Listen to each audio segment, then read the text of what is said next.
Welcome to Smart Stock Watch, your go-to channel for in-depth financial analysis. Today is August 11th, 2025, and we're diving into the latest earnings report from Lincoln Educational Services. Joining us is John, our senior analyst from Smart Stock Watch. John, thanks for being here. Thank you for having me. Lincoln Educational Services has just released their second quarter results, and there's a lot to unpack, from revenue growth to strategic campus developments. Revenue and profitability overview. Let's start with the top line. Lincoln Educational Services reported a revenue of $160.5 million for the second quarter of 2025, marking a 13.2% increase from the previous year. John, what are the key drivers behind this growth? The revenue growth is primarily driven by a 16% increase in the average student population and strong student start growth. Additionally, the adjusted EBITDA saw a significant increase of 68.4% to $10.5 million, indicating improved operational efficiencies and cost management. That's impressive. And what about their net income? Lincoln reported a net income of $1.6 million, a substantial turnaround from a $0.7 million net loss in the same quarter last year. This reflects their successful execution of growth strategies and operational improvements. EPS forecast and analyst expectations. Analysts were forecasting an EPS of 4 cents for Lincoln, based on a survey of 2 analysts. How did the actual results compare?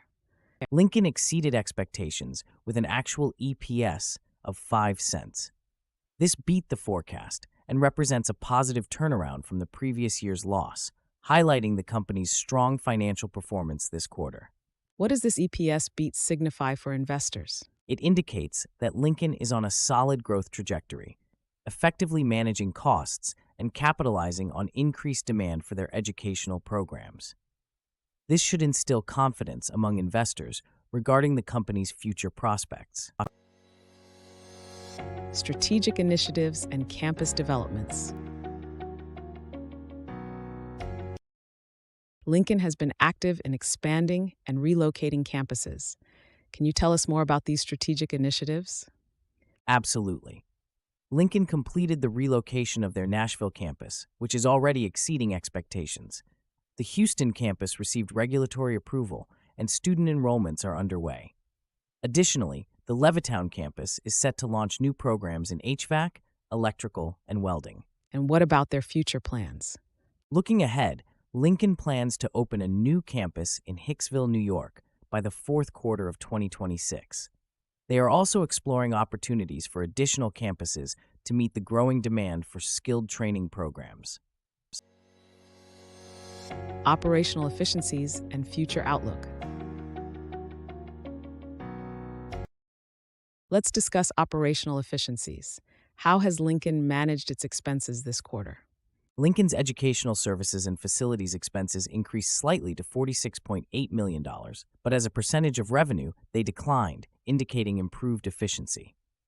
Selling, general, and administrative expenses rose to $67.1 million, driven by higher administrative costs and performance-based incentives. And what does their future outlook look like? Based on their strong first-half performance, Lincoln has raised its full-year guidance for 2025.